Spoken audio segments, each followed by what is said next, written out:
Bien, mis hermanos queridos. Eh, Mi hermano Marcelo, dígame, cuéntenos. Oiga, después del estudio del lunes pasado, ¿Ya? estuve toda la semana pensando en el tema de la evangelización, porque como tocamos el tema del sufrimiento Sí, sí. de los errores que se cometen, ¿no es cierto?, en la evangelización eh, donde se toma solamente una parte, o sea, ven a Cristo y cambiará tu vida. Y ahora, ¿cómo evangelizamos? Diciéndole ven a Cristo para que sufras. Buen punto, buen punto. Sí. Es el- Bueno, partamos con eso. Partamos con eso. Eh, si uno, si uno va a la escritura para ver cómo se evangeliza de acuerdo a la Biblia, lo primero es que hay que exponer la situación en que está la persona, ¿no? Y eso ya implica que la persona tiene que escuchar eso. O sea, no hay evangelismo, ¿verdad? Si nosotros no terminamos nuestra evangelización, o sea, si terminamos, no hay evangelismo, si terminamos nuestra conversación, nuestra exposición del evangelio y no hemos expuesto a la persona la necesidad que tiene, ¿sí?, de salvación por su estado de perdición. Eso es parte inevitable, ya ineludible de la exposición. Y yo sé que no suena bueno humanamente, ¿no? Especialmente hoy en día, muchos cristianos tienen ese pensamiento de cómo le voy a decir que está perdido, que se va a ir al infierno, con todos los problemas que tiene, con todo. Es que ahí está el tema, ¿ya? El tema van de la mano las dos cosas. En primer lugar, antes de exponer eso, quiero dejar claro que es como uno lo expone también, ¿no? Eh, Fuimos a comprar pan con la Muri el domingo pasado y íbamos llegando a la panadería donde compramos pan el día domingo, ¿ya? Que es diferente a la panadería que siempre ocupamos, porque los días domingos no está abierta. Y vamos llegando y sentimos a los hermanos predicando, unos hermanos de una iglesia por ahí cerca. Entonces, la Muri dice, papá, ¿están hablando de Jesús? Sí, le dije yo, hija. Así que yo me metí al negocio y ella se asomó ahí a escuchar a los hermanos. Listo. Compramos y nos fuimos. Me dijo la Muri, estaba el hermano hablando del infierno y que todos los pecadores se iban al infierno, me dijo la Muri. Ya. Entonces, claro, yo no escuché, no sé cómo lo expuso el hermano, pero la Muri le quedó que justo se asomó y el hermano parece que estaba hablando de eso, ¿no? Y, y bueno, comenzamos. Yo le dije, ¿y tú qué opinas de eso, hija? Nada, papá, ¿no? Yo creo que igual es importante, ¿no? Y yo le dije, hija, y si tú te mueres, yo sé que tal vez alguno de ustedes va a pensar que, escucha, el papito, ¿ya? Pero encontré el momento, que era el momento preciso, y le dije a mi Muri, y Muri, tú si mueres, ¿dónde crees que vas a ir? ¿Al cielo, a estar con Dios o al infierno? Eh, y ella se quedó pensando, y bueno, y ahí comenzó una conversación con mi hija, muy, muy edificante, ¿sí? Le pude explicar lo que era el cielo, lo que era el infierno, de acuerdo a la palabra de Dios, y en una amena conversación, ¿sí? En ningún momento intentando meterle miedo a mi hija, pero no solo porque es mi hija, sino porque no es la forma, ¿sí?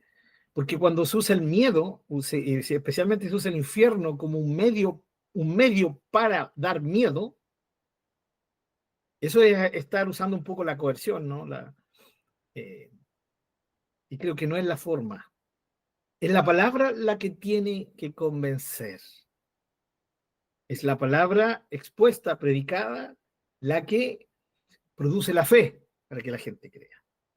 Entonces, les comparto esto porque es justamente lo que yo hice con mi hija, sí que es lo que tengo que hacer con cualquier persona, ¿sí? Ahora, el equilibrio está en que tengo que ser, por un lado, ser cuidadoso de no caer, ¿cierto?, en espantar a la gente, cosa que la gente ya por miedo al infierno venga a Jesús, por miedo a la perdición, que también es real, ¿no? ¿Sí? Eh, Tengo que ser cuidadoso de no usar el miedo, de no caer en el error que muchas veces los hermanos caen, ¿no? Eso de ustedes pecadores, ¿sí?, olvidándose de quiénes somos, quiénes somos nosotros. Ya somos hijos de Dios, pero también fuimos pecadores, ¿no? Pecadores perdidos. Eh, y que el hecho de tener la capacidad de hablar eso, pero hablarlo de la forma correcta, ¿ya? Es el equilibrio en que yo sea capaz de hablar la verdad, ¿sí? Pero que la verdad yo no la disfrace ni la sale con miedo, sino que sea capaz de exponer toda la verdad, tal y como es, pero cuidándome de no usar el sistema del miedo, hermanos. No sé si espero que quede más o menos claro, ¿no? Porque vuelvo a decir, se dio justo el momento en que yo pude hablar esto con mi hija. Mi hija cumplió 12 años, ¿ya? Eh, y el problema está, porque encuentro que es muy bueno el tema de lo que hablé con la hija, porque esto me ayuda a ejemplificar el tema con ustedes. En primer lugar, lo que ya acabo de decir, de que seamos capaces, así como yo fui capaz de hablarle a mi hija con claridad, ¿sí? Con tiempo, ¿sí? Con un tiempo, no es que estuvimos 2 horas hablando, pero fue un tiempo en que caminamos unos 10, 15 minutos, 10 minutos. Entonces, logré compartir con ella toda la verdad del Evangelio con respecto a la perdición de una vida, ¿no? Entonces, esa misma forma y con ese mismo amor, porque lo estaba haciendo por mi hija, debo tenerlo al exponer la palabra a cualquier persona. Lo otro que me sirve como ejemplo en este caso, para compartir con ustedes, es que eh, el hecho que sea mi hija, no quita ni la edad que ella tiene, no quita que ella necesita conocer la verdad. Porque hay veces que decimos, pero ¿cómo a una niña de 12 años se le puede estar hablando de eso, hermano? ¿Por qué no dejamos que viva su vida? Es que ese es un problema grave. Creemos que los niños no tienen la capacidad de entender. Y los niños sí tienen la capacidad de entender. Si lo que necesitamos es usar el medio correcto, la situación correcta, el tiempo correcto, ¿sí? Y la gracia de Dios correcta con los niños. Luego también con los adolescentes, que tienen miles de incertidumbres, ¿no?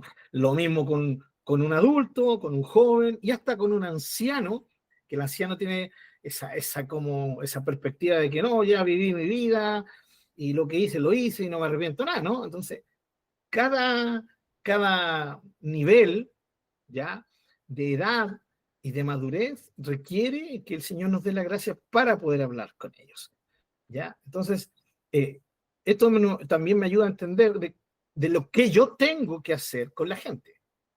Entonces, eh, al yo hablar a la gente, ¿sí? Debo intentar explicar todo el Evangelio. Usted me va a decir, pero es que es tan difícil en 10 minutos, ¿no? 5 minutos. Pero si uno toma los puntos claves, ¿cierto? Y dentro de esos puntos claves es mostrarle a la gente de que si tiene 1000 problemas, es porque está lejos de Dios. Es porque ha vivido una vida independiente y eso lo ha llevado a vivir una vida de pecado. Y esa es la razón de que la humanidad esté como esté.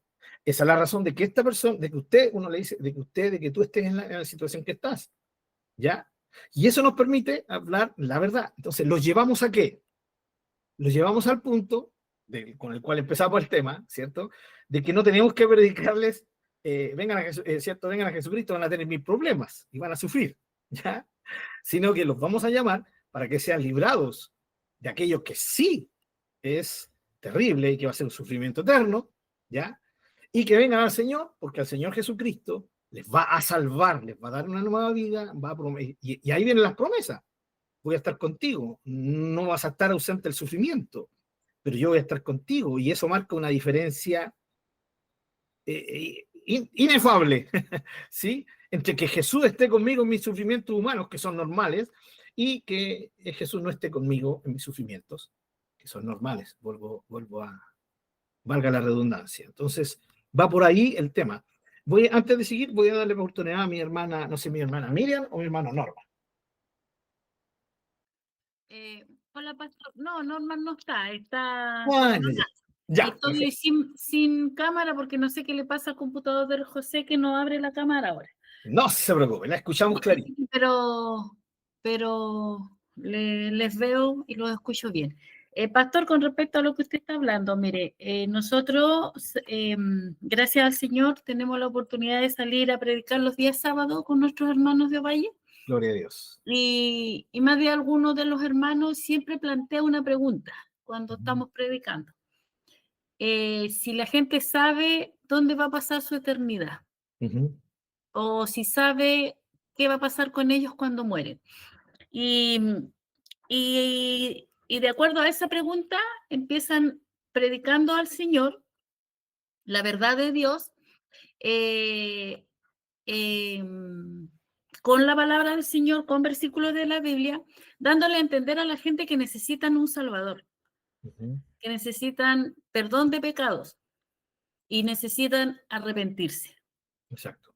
Creo que solamente predicar que el Señor es amor y que no van a tener ninguna dificultad, estaríamos mintiendo, primeramente. Entonces, es como el método que usamos o que usan algunos hermanos de los que predicamos, haciendo esa pregunta a la gente. Obvio, la gente puede estar escuchando a través de, dentro de sus casas, hay gente que anda en la calle, pero lo importante es que la gente se quede con esa, digamos, pregunta, que se quede con esa inquietud de saber qué va a ser de su vida, porque en general la gente piensa que todas se van al cielo, ¿cierto? Sí. Toda la gente tiene la creencia de que todo el mundo se va al cielo. Exacto. De que todo el mundo es bueno, de que si yo no robo, no mato, no sé, en fin, no cometo delitos que me lleven a la cárcel, yo soy bueno, ¿cierto? Entonces creo que esa es una manera de darle a entender a la gente que no todos somos buenos o que no somos buenos, mientras no tengamos a Cristo en nuestro corazón y que por Cristo somos buenos, tenemos buenos sentimientos, porque si fuera por nosotros seríamos malas personas, siempre digo eso yo, que si no fuera por Cristo no sería una buena persona. Entonces siempre usamos como ese método, tratando de ir con la verdad, pero con amor y que no sea así, pecadores se van a ir al infierno, no, sino que siempre planteando esa pregunta, esa inquietud, dejándole esa inquietud a la gente, de que dónde van a pasar su eternidad o si ellos saben qué va a pasar con ellos cuando mueran. Y no sé, pienso yo que ha sido un buen método, gracias al Señor, porque nadie ha salido a reclamarnos nada, ni a tirarnos piedras. Así que eso fue, pastor, eso quería compartir. Gracias, mi hermana Miriam. Bueno, pésima la forma de exponer el evangelio, por hermana. ¿Qué quiere que le diga? No, todo lo contrario, hermana. Está, gracias al Señor, Dios le está guiando en eso. Y es exactamente la idea. Es así como tiene que exponerse el evangelio. ¿Ya? La pregunta es muy buena, tremendamente válida. ¿Ya? Y creo que el Señor la usa para redarguir en los corazones. Así que no, mi hermano, mi hermana Miriam, sigan usando el sistema que el Señor les ha dado, el enfoque que Dios le ha dado, porque recuerden que nosotros somos llamados a predicar el evangelio. No tenemos nada más que predicar ni nada más que enseñar. Somos llamados a hablar el evangelio. ¿Y qué es el evangelio? Las buenas noticias de la salvación de Dios por medio de Jesucristo. Ese es el evangelio. Algunos dirían más allá, dicen que el evangelio es Jesús. Bueno, ni un problema. Predicar a Jesucristo, ¿cierto? Porque Él es nuestro Salvador. Así que esa es la idea, hermanos queridos. Ahora, hay que ser cuidadosos porque hoy en día también dentro de todo esto que sale, los predicadores, aunque no es solo de las redes sociales, hermano, esto ya viene también más de alguna ocasión, ¿no? La típica enseñanza de que si tú predicas y la gente no se siente ofendida, es porque no estás predicando el verdadero evangelio. Yo no sé si ustedes lo han escuchado, yo lo he escuchado, ¿no?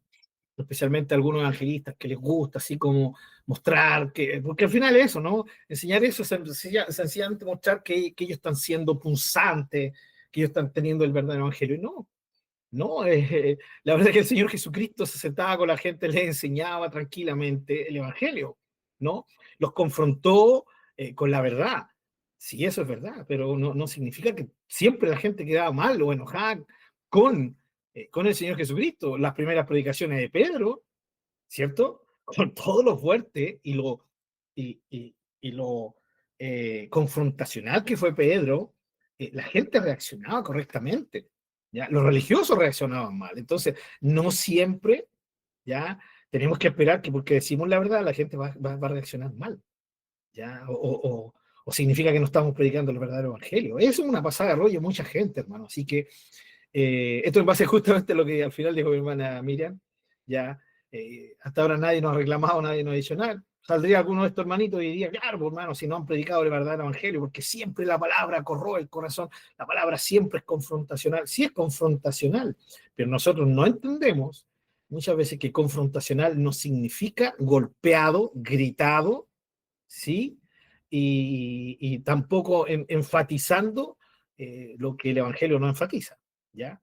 Así que cuidado con esas enseñanzas también, mis queridos hermanos. Nosotros tenemos que darnos el tiempo, eso es muy importante, ¿ya?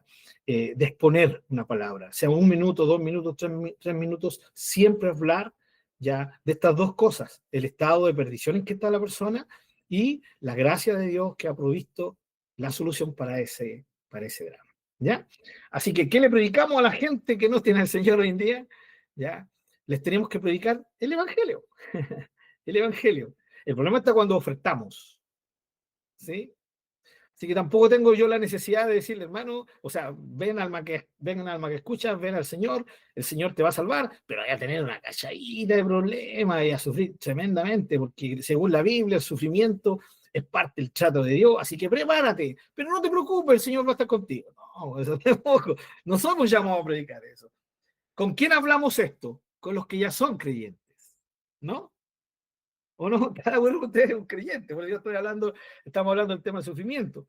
¿Por qué? Porque una persona cuando cree en el Señor, recuerden que el Espíritu Santo renueva su mente, le da una nueva vida, una nueva capacidad de entender las cosas espirituales.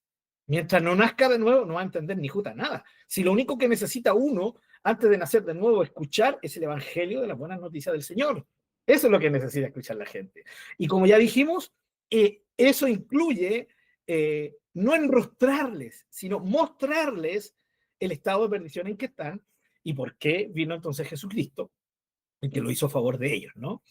Entonces, el tema aquí, eso es muy importante que lo entendamos, ¿ya? Y la persona cuando escucha el Evangelio y es salvada, recién está preparada para poder empezar a entender ciertas cosas. Ahora, como lo vimos, ¿se recuerdan que vimos el sufrimiento? Hermano, el sufrimiento es inherente a la humanidad. Ese es otro punto importante, ¿no? Sí, con o sin Cristo sufrimos igual. Ahora, hay gente que sufre menos porque tiene más plata, porque tiene mejores... No, ni un problema, sí, eso no... Porque eso es parte de la humanidad. Y si ustedes se dan cuenta, el Evangelio no se enfoca en eso. El Evangelio no dice, ven y sufrirás menos, o en Cristo hay menos sufrimiento. Todo lo contrario, el Evangelio muestra que el sufrimiento es parte, al ser inherente de la vida humana, va a seguir siendo lo de parte del ser humano mientras esté en esta tierra. Pero la diferencia está, como lo vimos la semana pasada, de que en Jesucristo, ¿sí?, experimentamos otro tipo de sufrimiento que es por causa del Señor, ¿sí?, por su causa, por su testimonio, ¿ya? Y eso cumple propósitos divinos en nosotros también, ¿ya? Yo creo que ningún hijo de Dios, por más que esté sufriendo por causa del Señor, puede llegar al punto de decir, ya mejor, si él sabía de todo estos sufrimientos, mejor no hubiera recibido a Cristo. Ninguno, ninguno. ¿Por qué? En primera razón, porque ha experimentado de verdad al Señor Jesucristo. Y sabe que es un honor sufrir por él, ¿sí? Ahora, el que no lo ha experimentado correctamente, el que no ha entendido correctamente esto, claro, tal vez llegue, sea igual que los israelitas, ¿no? ¿Para qué me sacaste de la tierra de Egipto? Para ir a sufrir esta vida cristiana. Cuando no era cristiano tenía trabajo, sí, ganaba cualquier plata, claro, traficando, sí, robando, dando facturas falsas, obvio que tenía dinero, se usaba las malas tácticas, ¿no? Que son parte de una vida sin Dios. Y ahora en la justicia, obvio que vamos a tener dificultades, pero no hay nada más glorioso que haber encontrado al Señor Jesucristo. Por eso necesitamos hablarles del Evangelio para que entiendan que su necesidad no es salir del sufrimiento, la necesidad de ellos es ser salvados por el Señor. ¿Sí? Así que eso, mis queridos hermanos. Ahora, no sé si quedó más o menos claro, mi hermano Marcelo. ¿Sí? El enfoque. Ya, recuerden, somos llamados a hablar el Evangelio. El resto se habla después en casa. Ya cuando ya son parte de la casa. Ahí sí les podemos decir, no tienen ni idea cómo van a sufrir, hermanito. Porque eso tampoco es siempre igual, hermanos. Yo siempre he tenido este pensamiento, hermano. Para mí es complicado que un predicador, hermano, yo no tengo nada en contra de nadie, de ningún país, pero para mí es complicado cuando yo escucho a los predicadores norteamericanos, de verdad, a los de Estados Unidos, ¿no? Perdón, no norteamericanos, porque norteamericanos también son los canadienses y también son los mexicanos, ¿ya? Los estadounidenses. Hermano, predicando en una iglesia, en un templo, perdón, no una iglesia, en un templo magnífico, que significa que tiene cualquier plata, ¿no? De repente haciendo estudios de sus casas con una biblioteca, ¿cierto? Que se parece a la Biblioteca Nacional de acá, ¿ya? Con cantidad de libros, ¿sí? Bien encuadernaditos, bien empastados. ¿Cuánta plata no habrá? No estoy diciendo que sea malo, ojalá que me entiendan. Solamente estoy haciendo una referencia. ¿Sí? Segundo, con su iglesia, con los grupos musicales con instrumentos de primera calidad. O sea, sus casas son a otro nivel. O sea, es complicado escuchar a alguien con ese nivel económico hablando, no, hermano, hablándole, no sé, a los sudacas, como le decían antiguamente, a nosotros se nos llamaba a nosotros, ¿cierto? A los sudamericanos, a los del tercer mundo, que nos estén hablando, hermano, hay que tener fe, el Señor está con nosotros, y en el Señor todo lo puedo en Cristo que me fortalece. Tienen un nivel a otro nivel, por hermano, con todo respeto, ¿me entiendes? Ahora no estoy diciendo que no tengan palabra de Dios, ¿ya? Pero hay que ser cuidadoso cuando yo predico la palabra de Dios y doy como a entender de que yo tengo también soy absolutamente, tengo una autoridad absoluta moral con respecto a algunos temas. Y hermano, yo no tengo la autoridad moral de ir en estos momentos, por ejemplo, si me invitaran a Nigeria, a hablarle a la iglesia nigeriana o a la iglesia del Congo con toda la cantidad de persecución terrible, inhumana que están sufriendo en estos momentos, hermano. Y yo pararme allá y hablar, hermano, hay que ser fieles al Señor, no importa, miren el libro de Hebreo, hablar de esto. Y claro, hablarles con ahínco, si yo acá en Santiago vivo Chaito para atrás, hermano. Y los problemas que tengo, los sufrimientos que tengo son parte de un nivel que no se compara al de ellos. Yo creo que tendría que irme a sentar allá y escucharlo a ellos, ¿sí? Escucharlo a ellos que me enseñen, escucharlo a ellos de su fe, ya dejarme ministrar por ellos, a yo ir allá a imponer algo. Eso, hermano, sé que la palabra es independiente de la autoridad moral. Yo creo eso, hermano. La palabra de Dios cumple un propósito con o sin moral en el que está predicando, el que está enseñando. ¿Sí? Es porque es libre de eso. Pero sí que Dios demanda que quien la predica o quien la enseña tenga un nivel moral, un nivel en que pueda empatizar con la gente. ¿Sí?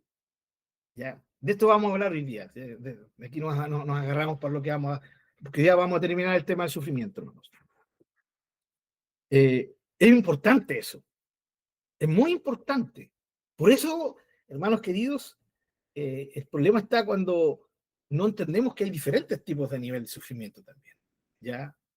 Y esos niveles de sufrimiento varían según el nivel económico, según el nivel de salud, según el nivel sociocultural que se tiene, ya del país donde vive. Vuelvo a decir, muy diferente vivir en un país de África a que vivir en un país como Canadá, o como Estados Unidos, o como los países europeos. Son realidades diferentes, son realidades diferentes, ¿ya? Y todo es un hijo de Dios y una hija de Dios en amor, siempre tiene que tener esa perspectiva cuando enfrenta el tema del sufrimiento, ¿ya? Vuelvo a decir, si yo no he sufrido cosas fuertes en mi vida, no significa que yo no pueda predicar sobre el sufrimiento cristiano, pero sí tengo que ser más cuidadoso en predicarlo, porque tengo que entender que hay mucha gente que tal vez me está escuchando que sí ha sufrido y ha sufrido mucho, ¿ya? Y eso es parte del amor, de la compasión. Bien, vamos poniendo un poquito de pausa a esto.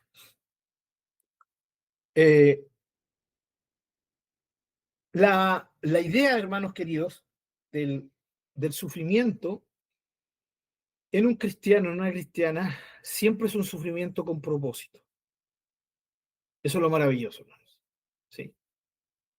Y ese propósito es divino, es el propósito de Dios, es el propósito de Dios.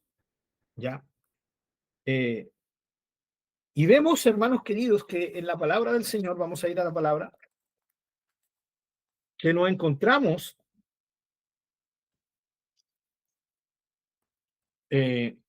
con algunas realidades interesantes sobre el sufrimiento y quiero compartirlas. Veamos un poquito, enfoquémonos un poquito en el tema de las iglesias del Nuevo Testamento. Ya vimos la semana pasada, ¿no? La perspectiva del Señor Jesucristo, la perspectiva de Pablo, de Pedro, ¿ya? Veamos ahora la perspectiva de las iglesias, ¿ya?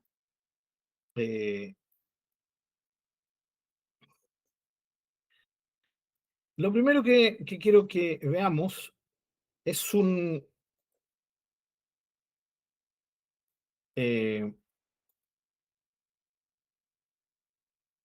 veamos, aquí hay algunos versículos que me gustaría que viéramos. Nos vamos a centrar en Primera de Corintios, bueno, en Corintios, en Primera de Tesalonicenses, en Hechos 17, en Hechos 18, pero vamos por parte. ¿Cuál es la idea? Que en la Escritura y en la historia de las iglesias que vamos a ver ahora, las primeras que vamos a ver son dos, Tesalónica y Corinto. Las iglesias que estaban en estas dos ciudades, en Tesalónica y en Corinto. ¿Ya? Y veamos cómo el sufrimiento, ¿sí? Al parecer sí marca una diferencia, pero no una diferencia negativa, sino positiva. Vamos a esto, hermanos. Lo primero,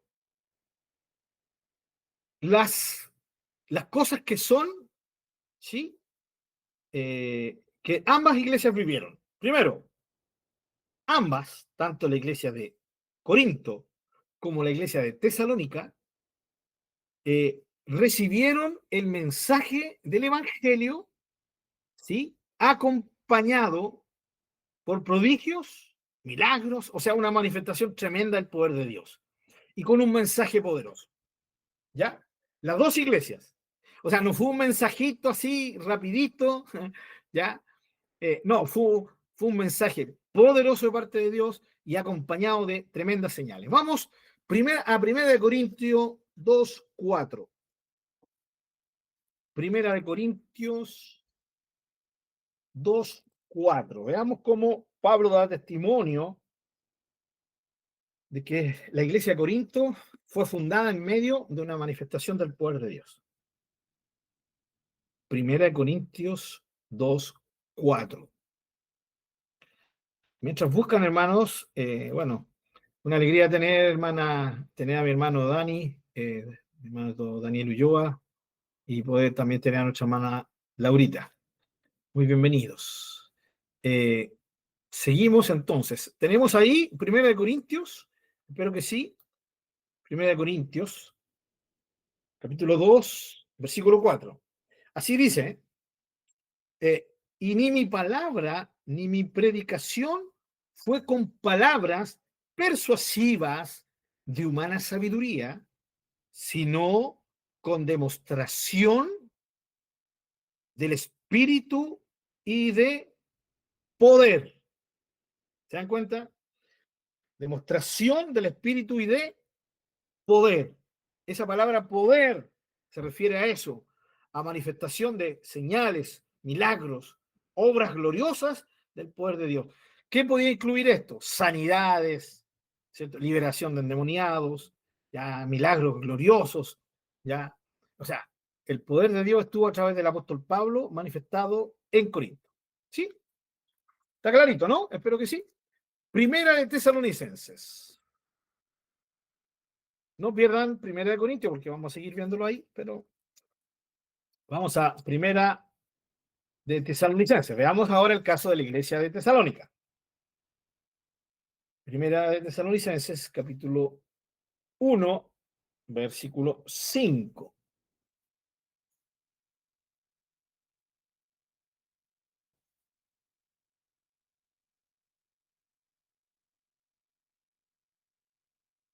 ¿Sí? Primera de Tesalonicenses, capítulo 1, versículo 5. Bien, espero que lo tengan, hermanos, ¿ya? Dice, pues nuestro evangelio no llegó a ustedes en palabras solamente, sino también en poder, en el Espíritu Santo y en plena certidumbre, ¿cierto? Como bien saben cuáles fuimos entre ustedes por amor de ustedes. ¿Se dan cuenta? Pablo testifica de que el evangelio llegó a ellos, o sea, la predicación por la cual fueron salvados, ¿ya? Fue no solamente en palabras, sino también en poder y en el Espíritu Santo. O sea, casi los mismos términos que usó Pablo con la iglesia de Corinto. ¿Se dan cuenta? Por lo tanto, el mensaje fue poderoso, el mensaje fue acompañado por la manifestación del poder de Dios. Fíjense, de esto también aprendemos en Hechos 17 y 18, no lo vamos a leer porque es muy largo la historia, pero ahí en Hechos 17 y 18 usted tiene la fundación de las dos iglesias. En Hechos 17 ya está la iglesia de Tesalónica y en Hechos 18 la iglesia de Corinto, ¿ya? ¿Quién fue el que fundó estas dos iglesias? El mismo, el apóstol Pablo, ¿sí? El apóstol Pablo.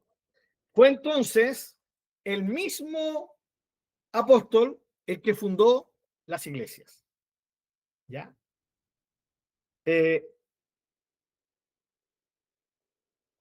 Ahora, si es el mismo apóstol y si es la misma manifestación de un mensaje de poder acompañado de poder, ¿cierto? En obras, en milagros, ¿sí? ¿Qué esperaríamos de las dos iglesias? Un crecimiento parejo, ¿no? Yo esperaría algo similar, ¿no? Similar de las dos iglesias.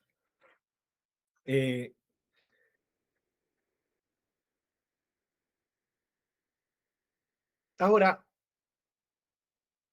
la historia nos muestra que fue así, que fueron las dos iglesias, los dos crecieron iguales, ¿ya? Miren, en las dos cartas, Pablo agradece por las vidas de los hermanos, pero a medida que avanza en la carta a los Corintios y en la medida que avanza con la carta a los Tesalonicenses, nos damos cuenta que las iglesias, ¿cierto?, partieron del mismo punto, el mismo fundador, la misma manifestación del poder de Dios, pero comenzaron a crecer y una creció sana y la otra comenzó a crecer en un momento de inflexión, comenzó a crecer enfermiza. Por ejemplo, ya, a los corintios, ¿sí? De hecho, con los corintios tuvo más tiempo que con los tesalonicenses, aparentemente, ¿ya? Sin embargo, cuando leemos las cartas de Pablo con respecto a la iglesia de Corinto, tenemos una iglesia, hermanos, en primer lugar, egocéntrica, ¿sí? Egocéntrica. Cristianos que no maduraron correctamente. Miren, eran egocéntricos en elegir líderes. No, que yo soy de Pablo, que yo soy de Cefa, que yo soy de Apolo. O sea, esa forma de abanderarse es algo absolutamente carnal, pero que hoy día también están muchos, ¿no? Tomaban determinaciones, ¿sí? Que tendrían que no haber tomado, ¿ya? Por ejemplo, dejar pasar ciertos pecados graves. Segundo, al tener litigios, ¿sí?, ante la ley humana, en vez de solucionarlo entre ellos, tenían un tremendo problema en los matrimonios, ¿ya?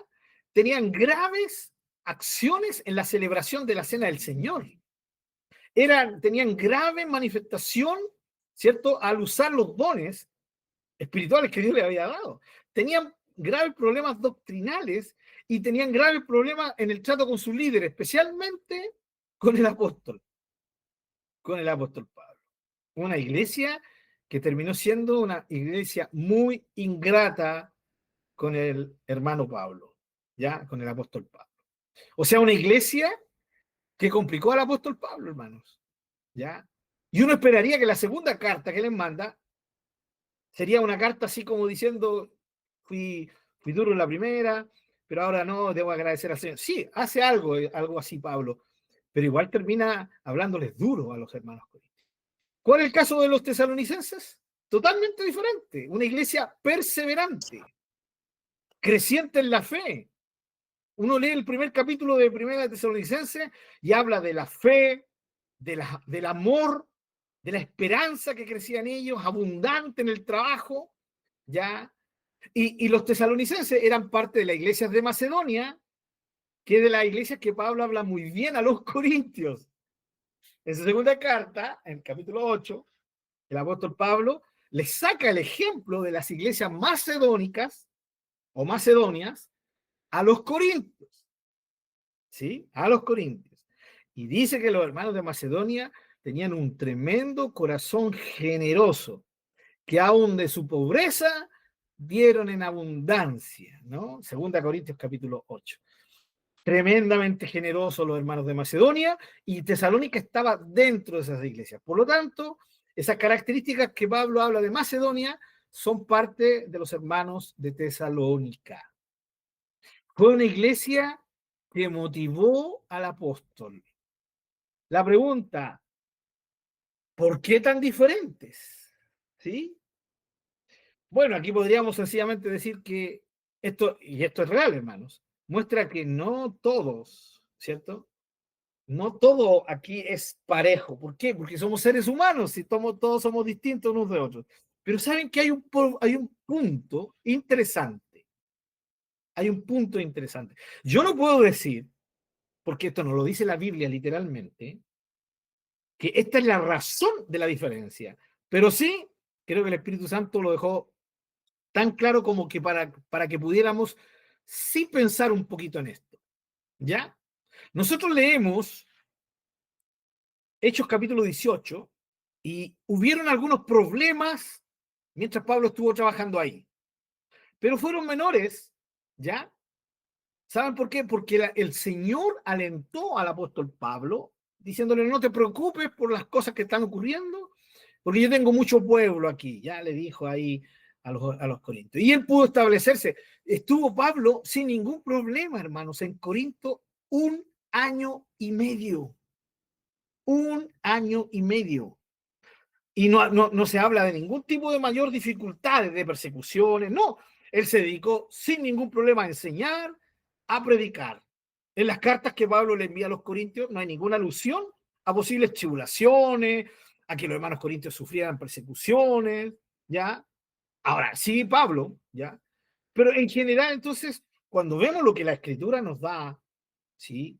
Como material, llegamos a la conclusión de que la iglesia de Corinto no tuvo mayores complicaciones en su fundación y en el discipulado que se le dio, ¿ya? Pero ¿saben qué? Es otro cuento Tesalónica. En Hechos 17, nosotros encontramos otra historia. Es la verdad que muchos creyeron en Tesalónica. Pero así como varios y muchos creyeron, también otros se levantaron en una fuerte persecución, cruel persecución y oposición en contra del Evangelio, en contra de Pablo, y no solamente en contra de Pablo, sino en contra de los mismos hermanos. De hecho, de Tesalónica tuvieron que sacar a Pablo, los hermanos, lo tuvieron que sacar apuradito porque se le iban encima, ¿ya? Y de noche más encima, por el gran peligro que corría Pablo. Eran tan complicados los opositores que Pablo se fue, ¿sí?, a Berea, que era la siguiente ciudad de Macedonia, y lo siguen allá. ¿Sí? La persecución de Tesalónica persiguió a Pablo a Berea, la siguiente ciudad. ¿Ya? Entonces, la diferencia entre Corinto y Tesalónica fue el sufrimiento que tuvieron al comenzar, ¿ya?, su iglesia. ¿Sí? Pablo menciona, ya, en sus cartas a los tesalonicenses la oposición al evangelio, el gran sufrimiento que los hermanos tesalonicenses tuvieron. Por ejemplo, 1 Timoteo 1:6, capítulo 2, versículos 2 y 14, capítulo 3, 3 al 4, 2 Tesalonicenses 1, del 4 al 7, 2 Corintios 8:2. Ahora, a los mismos corintios, como dijimos en delante, se les muestra que los hermanos de Tesalónica, los hermanos de Macedonia, sí, habían sufrido grandes pruebas. O sea, ¿Se dan cuenta? Las historias son diferentes. En Corinto sería como la iglesia acá en Occidente. ¿Sí? Acá en Occidente. Acá en Chile, por ejemplo. ¿Tenemos mayor problema para hablar de Jesús? Ninguno. Las iglesias que no quieren predicar porque no quieren, no porque no puedan. ¿Ya? Estados Unidos, tampoco. En Brasil, tampoco. Argentina, tampoco. Perú, tampoco. La verdad es que acá, en el mundo latinoamericano, en el mundo occidental en general, ¿ya? Si hay persecuciones son muy escasas y muy puntuales. Por ejemplo, en algunos lugares en México. ¿Ya? Bueno, alguno dirá, pero en Canadá la presión legal está siendo muy fuerte. Correcto, correcto. Pero la gente cristiana sigue haciendo su vida, ¿no? Entonces, la iglesia de los Corintios sería un poquito, por así decirlo, como la iglesia de Occidente. Pero la iglesia de Tesalónicas estaría muy bien representada por las iglesias de Oriente. O sea, las que están siendo perseguidas, como en África, ¿cierto? Como en los países musulmanes, en los países comunistas, como Corea del Norte, ¿ya? En India también, Pakistán. Entonces, fíjense la diferencia entre estas dos iglesias. Vuelvo a decir, no podemos ser dogmáticos en esto, pero, y tampoco que estemos diciendo, hip, hip, hurra, ¿por quién? Por el sufrimiento. Tampoco es la idea. ¿Sí? Aquí no estamos abogando por el sufrimiento, solo estamos enseñando y estamos viendo lo que la palabra nos dice con respecto a eso. ¿Será que cuando la iglesia es presionada, produce cristianos más poderosos, más decididos? Claro que sí, eso es innegable, eso sí. Imagínense, un cristiano que nace de nuevo aquí en Occidente, no tiene ningún mayor problema, pero un cristiano que nace en el Señor en un país musulmán, donde sabe que si recibe ¿cierto? A Jesús, lo más probable es que lo maten. Es diferente la cosa. Por favor, hermano, usemos un poquito la lógica y vamos a entender esto que yo les estoy exponiendo. Así de sencillo. ¿Ya? No estoy menospreciando ni su vida, su entrega al Señor, ni la mía. Solamente estoy mostrando algo que es evidente, ¿no? Entonces, el sufrimiento sí marca. Sí, hermanos. En el tiempo en que la iglesia comenzó y los hermanos comenzaron a entregarse al Señor, para muchos de ellos bautizarse era algo de vida y muerte. Y se bautizaban igual. Daban testimonio público del Señor, ¿no? Y eso ha ocurrido a través de toda la historia, ¿ya? A través de toda la historia. Así que, como para ver, ¿cierto?, el caso de la diferencia entre Tesalónica y Corinto. Ahí lo dejo, hermano, para que ustedes puedan meditar. Es un tema interesante. Léanlo, búsquenlo, escudriñen sobre el tema, bastante edificante, ¿ya? Hablé de la iglesia de Macedonia, ¿sí? Déjenme verla ahora, no quiero... ya. Les voy a mandar los apuntes, hermano, para que ustedes los vean, ¿ya? En 2 Corintios capítulo 8, que es lo que cité en delante, ¿no? Hablando de la iglesia de Macedonia, incluida aquí la iglesia de Tesalónica, Pablo usa un lenguaje tremendo. Dice que estas iglesias estuvieron en grande tribulación, profunda pobreza, ¿sí? Pero que a pesar de eso, abundaron de gozo y abundaron en riqueza y generosidad, ¿sí? Contrastemos esto.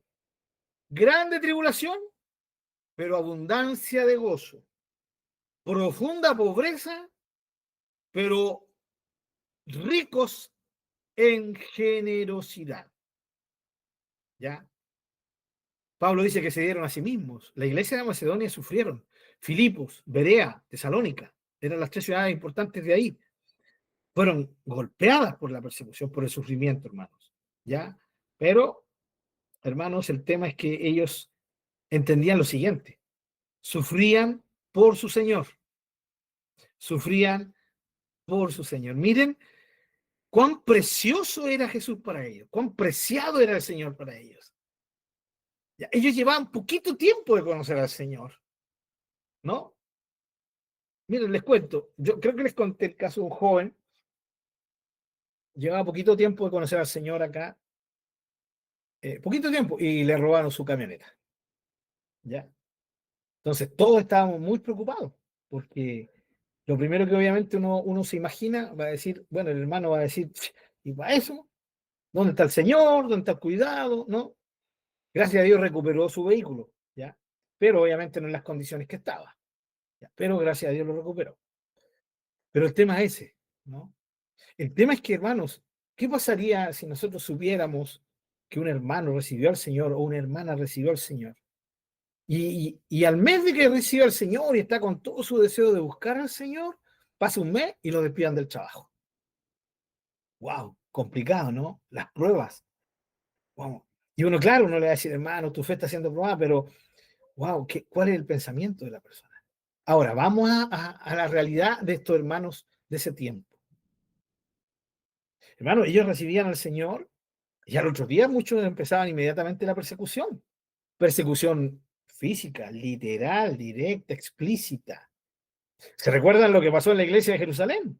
Con Pablo, ¿no? Con Saulo. Tuvieron que salir arrancando, hermanos. Eso es lo que nosotros tenemos que tener claro, de que la Biblia no nos encubre esta realidad. La iglesia de los hebreos, ¿sí? Pablo habla, bueno, vamos a suponer que era Pablo, ¿no? Ya, bueno, poner el problema. ¿Quién escribió el libro de los hebreos? Ya. Les exhorta, por ejemplo, el capítulo 10 dice, traigan a memoria que después de ser iluminados tuvieron un gran combate, tuvieron padecimientos, sufrieron vituperios, tribulaciones, fueron hechos un espectáculo, despojados sus bienes, sufrieron con gozo. O sea, la iglesia de los hebreos también sufrió. La iglesia de Mirna, Apocalipsis capítulo 2, ¿sí? El Señor le manda a decir, yo conozco tu sufrimiento, tu tribulación, tu pobreza, pero no temas, ya no sufrirás daño de la muerte segunda, le dice el Señor. Vas a sufrir por un tiempo nomás, pero yo voy a estar contigo. Entonces, queridos hermanos, para concluir este tema, es muy importante que entendamos que el sufrimiento también es parte. Ahora, tenemos que tener una perspectiva de acción de gracias al Señor, porque estamos en un país donde no hemos sufrido grandes sufrimientos por causa de Cristo, en el sentido de una persecución más brutal, más directa, ya. Aunque alguien podría decir, dar gracias por eso, no sé, como usted quiera verlo, como usted quiera verlo. El tema es que hay cristianos que son apasionados por el Señor y tal vez dirían, no, bueno, todo lo contrario. Como los apóstoles, deberíamos esperar que nos venga algo. Deberíamos esperar que algo venga. Y aquí viene un poquito lo que yo dije antes, ¿no? ¿Será que la iglesia no está hablando la verdad del evangelio y por eso no tiene persecución acá en Occidente? No sé, es algo que se puede discutir. Como dijimos al principio, también lo importante es hablar el evangelio en toda su verdad. El resto se lo dejamos al Señor, el crecimiento lo da el Señor. El tema es que termino este punto, hermanos, con lo que Pablo dijo. Después voy a concluir algo más con respecto al tema del sufrir. Pero recordemos lo que Pablo dijo. No solo se les ha dado, le dijo a los filipenses, el honor de creer en Cristo, sino de también sufrir por Cristo.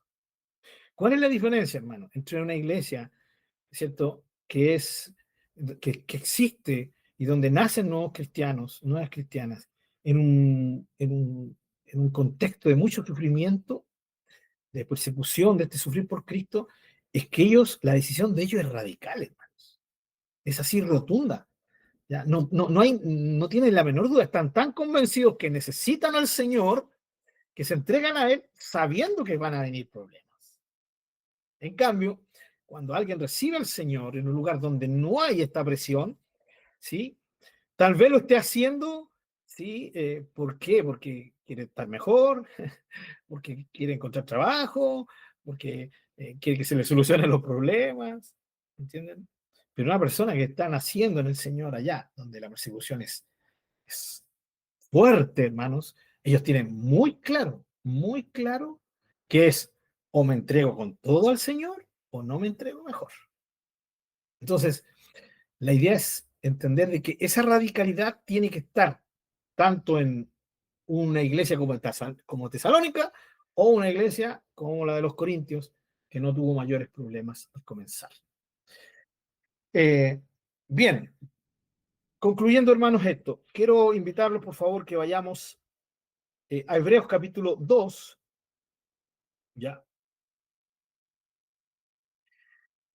Mientras buscan, si pueden atender lo que les voy a decir, ¿saben? La verdad que solo alguien que ha sufrido puede entender al que sufre, ¿sí? A esto se le llama empatía hoy día, ¿no? Empatía. Ponerse los pies en los zapatos de otro, empatizar con la gente. Bueno, la empatía es eso que te permite justamente intentar ponerte en el lugar del otro, comprenderlo, aunque jamás lo vamos a lograr entender, porque cada dificultad, cada dolor que uno pasa es diferente al otro. Se pueden parecer, pero nunca son iguales. Siempre son una experiencia muy, muy personal. Pero la empatía nos ayuda en eso. Y el que ha sufrido entiende mejor al que está sufriendo, que aquel que tal vez ha sufrido tan poquito o cosas sin mayor importancia, ya, hermano, es diferente el tema, ya, es diferente el tema. O sea, ya el sufrimiento, hermanos, y esto aún en el mundo secular, ¿sí? Toda persona madura, sea cristiana o no, está de acuerdo con esto. El sufrir nos hace más empáticos, nos ayuda a entender al otro, ¿sí? Eso es, así que, ¿cómo no entender con mayor razón que el sufrimiento en un cristiano le es de provecho? Porque recuerden, todo sufrimiento en un hijo y en una hija de Dios es con propósito, y ese propósito es divino, es un propósito de Dios. Ya, nunca un cristiano sufre solo porque sufre, no, siempre hay un propósito, ya, hay un propósito, ya. Por ejemplo, el gran caso, Job, ¿no? Job, ahí está. Es el nivel más alto. Nadie ha llegado al nivel de Job. Ya, pero todos podemos desprender la enseñanza de Job. Job entendió que con todo su sufrimiento, que fue terrible, hermanos, indecible, ya, sin embargo, al final él ve que sí, él ganó algo, algo que está por sobre cualquier cosa humana, que es el poder conocer más profundamente a Dios. Alguien que ama a Dios entiende eso, alguien que no tiene como perspectiva real a Dios no le va a significar nada, ¿ya? Pero veamos en Hebreos 2, ¿ya? Y con esto ya terminamos el tema del sufrimiento. En Hebreos capítulo 2, para que lo tengan, hermanos, ¿sí? Para leer. ¿Qué es lo que leemos aquí? Leemos sobre el Señor Jesucristo. Vamos a leer Hebreos capítulo 2, versículo 9. ¿Sí? Dice, pero vemos a aquel que fue hecho un poco menor que los ángeles. ¡Ah, Jesús! ¿Por qué dice que fue hecho un poco menor que los ángeles? Porque fue hecho humano. ¿Sí? Dios, aquí se está hablando de la perspectiva humana de Jesús. Coronado de gloria y de honra a causa del padecimiento de la muerte. Jesús padece la muerte, para que por la gracia de Dios gustase la muerte por todos. Porque convenía a aquel por cuya causa son todas las cosas, y porque en todas las cosas subsisten, que habiendo de llevar muchos hijos a la gloria, perfeccionase por aflicciones al autor de la salvación de ellos. Jesús experimentado en aflicciones, en padecimiento. Seguimos, versículo 11. Porque el que santifica y los que son santificados, de uno son todos, por lo cual no se avergüenza de llamarlos hermanos, diciendo, anunciaré a mis hermanos tu nombre. En medio de la congregación te alabaré. Y otra vez, yo confiaré en él.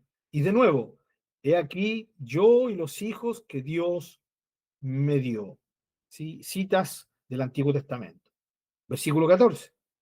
Así que por cuanto los hijos participaron de carne y sangre, todo lo que significa ser humano, él también participó de lo mismo, para destruir por medio de la muerte al que tenía el imperio de la muerte. Esto es al diablo.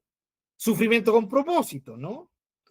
Y librar a todos los que por el temor de la muerte estaban durante toda la vida sujetos a servidumbre. O sea, usted y yo. Versículo 16. Porque ciertamente no socorrió a los ángeles, sino que socorrió a la descendencia de Abraham, por lo cual debía ser en todo semejante a sus hermanos, para venir a ser misericordioso y fiel sumo sacerdote en lo que a Dios se refiere, para expiar los pecados del pueblo, pues en cuanto él mismo padeció siendo tentado, es poderoso para socorrer a los que son tentados. Lo primero que quiero dejar claro con esto, hermanos, es que la palabra tentación para nosotros siempre significa lo inmundo, ¿sí? Pero lo relacionamos con pecados sexuales, con ese tipo de cosas, ¿no? Pero aquí la idea de tentación habla de todo tipo de tentación. Es la tentación sencillamente de hacer algo malo. Es la tentación de actuar egocéntricamente. Es la tentación de escapar de un sufrimiento a costa del sufrimiento de otro. Hay muchas formas. Y el tema es que aquí lo que está escribiendo el escritor de Hebreos, inspirado por el Espíritu Santo, es que el Señor Jesucristo padeció, sufrió, y de hecho, como humano, fue perfeccionado por las aflicciones. O sea, él, a través de sus aflicciones, fue siendo perfeccionado para llegar a ser, ¿sí?, el humano que debía llegar a ser. ¿Ya? Y así también llegar a ser la ofrenda perfecta por nosotros, ¿ya? Como humano. Padeció aflicciones, padeció la muerte, padeció tentación. Hermanos queridos, ¿saben? Quiero dejar claro algo aquí. Jesús como Dios, en su omnisciencia, él no necesitaba experimentar nuestro dolor, nuestras tentaciones para entendernos. Porque la omnisciencia de Dios le permite saber, conocer sin necesidad de experimentar, no como nosotros. Nosotros necesitamos, podemos saber que el otro está sufriendo un dolor, pero la mejor forma de experimentar el conocimiento es pasando lo que el otro está pasando. ¿Ya? Y cuando yo paso lo mismo que está pasando el otro, recién mi conocimiento se hace concreto. Con Dios no es así. Porque hay que tener cuidado en esto. ¿Por qué? Porque alguien puede decir, entonces Dios no lo sabe todo. Dios necesitaba saber lo que se siente, lo que un hombre sufre para que nos pudiera entender. No, no es así. O sea, si Jesús no hubiera venido y no hubiera sufrido nada de nosotros, él hubiera entendido perfectamente lo que nosotros pasamos. Lo que pasa es que él necesita experimentarlo, ¿sí? Porque como humano necesita ser el que nos guíe, ¿sí? En todo. Si él no experimentaba en todo la humanidad, no podía ser el sacrificio perfecto por nosotros. No lo podía hacer, ¿ya? Y en este sentido, él necesitaba experimentar esto. Vuelvo a decir, no para entendernos, porque él antes de venir a ser hombre ya nos entendía perfectamente. Solo Dios puede tener esta clase de conocimiento, ningún humano, ¿ya?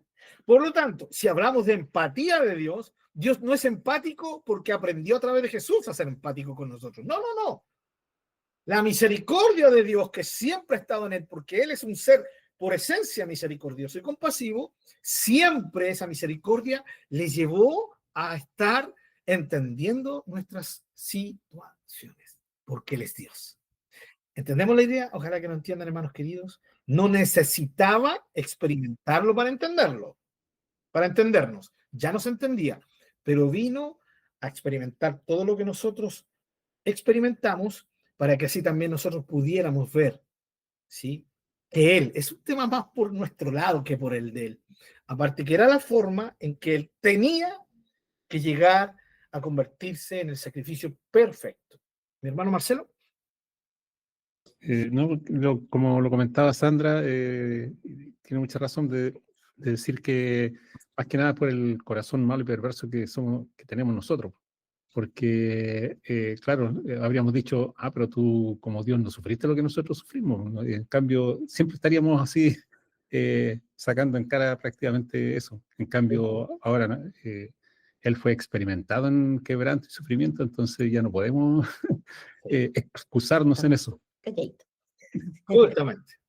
Sí, exactamente. Bueno, de la mano de lo último que dije, ¿cierto? Exactamente lo que dijo mi hermana Sandrita, ¿no? Así nosotros sabemos que Él lo experimentó todo por amor a nosotros. Y esto exalta su inmenso amor, ¿no? Es mucho más que empatía, no de Él con nosotros. ¿Ya? Mucho más que empatía. Nosotros sí necesitamos aprender empatía, Él no. ¿Ya? Él no. También Él vino a hacerse y a experimentar todo esto porque se transformó en nuestro referente, ¿sí? En el ejemplo a seguir, ¿sí?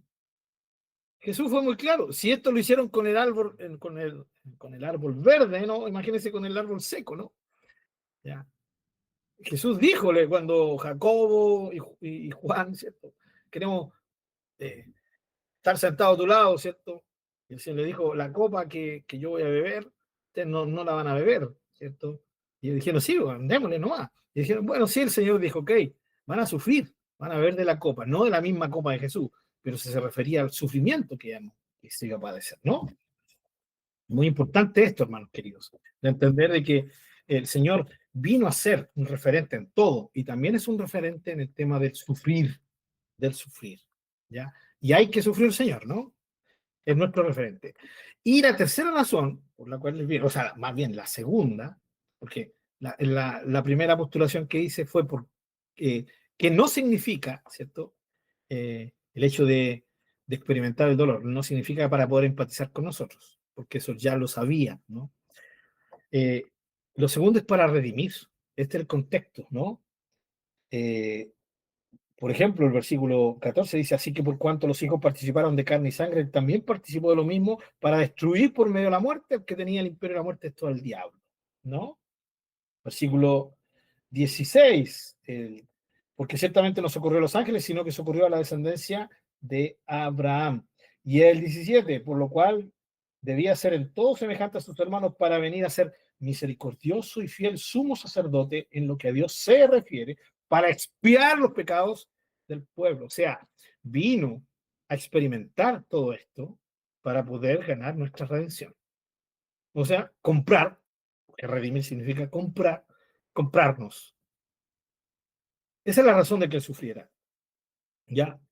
Pero hoy día, como ya valga el sobreénfasis, hermanos, la idea es que hoy día nosotros podemos ver a Jesús y decir, Señor, tú eres nuestro referente. Segundo, sí, yo entiendo que nos entiendes perfectamente. Nos entendías en la eternidad ya, ¿cierto? Fuera de nuestro tiempo, antes que vinieras, pero hoy día, a través de lo que moriste, de lo que sufriste y lo que te llevó a morir, mi corazón es convencido absolutamente de que sí te pusiste completamente en nuestro lugar, ¿sí? Es para nuestro conocimiento, no para el de Él. Hermanos, el sufrimiento es parte de la transformación divina, no nos olvidemos, ¿ya? Siempre habrá un avance, eso es lo que nos grita la historia de Job. En cada sufrimiento que padecemos hay un avance. Hay algunos que lo notamos muy bien en los avances, otros que no, ¿ya? Pero siempre el propósito de Dios va a ser un sufrimiento, que Él permita sufrimiento en sus hijos, con un propósito. Y lo otro, hermano, no nos olvidemos, la vida en cristiano no es de sufrir, sufrir, sufrir, sufrir, sufrir, sufrir, sufrir, sufrir. Esa no es la verdad, sino que hay momentos precisos, ¿ya? Alguien muy sabio años atrás, lo escuché decir, y generalmente nosotros los seres humanos enfatizamos siempre lo malo, no lo bueno, ¿sí?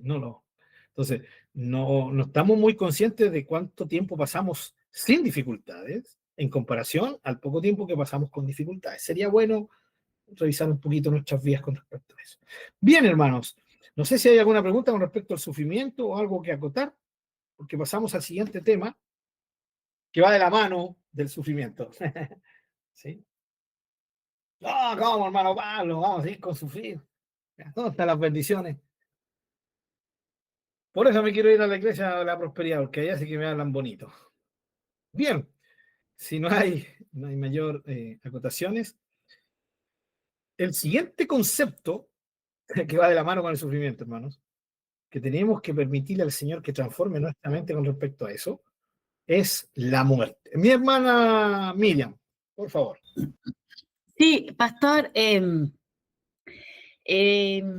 a ver, nosotros, gracias a Dios, creo que no tenemos ese sufrimiento que tenían los apóstoles o que tienen hermanos en otros lugares, que es el sufrimiento por Cristo, porque no somos perseguidos. Y si bien es cierto, en algún momento hemos sido rechazados por lo que predicamos, no sé cómo decirlo, por lo que nosotros predicamos, por el credo que tenemos, pero tampoco llega un rechazo de, vamos a suponer, de nuestra familia, que no nos quieran hablar más, que no quieran compartir más con nosotros, o nuestros compañeros de trabajo que nunca más nos saluden.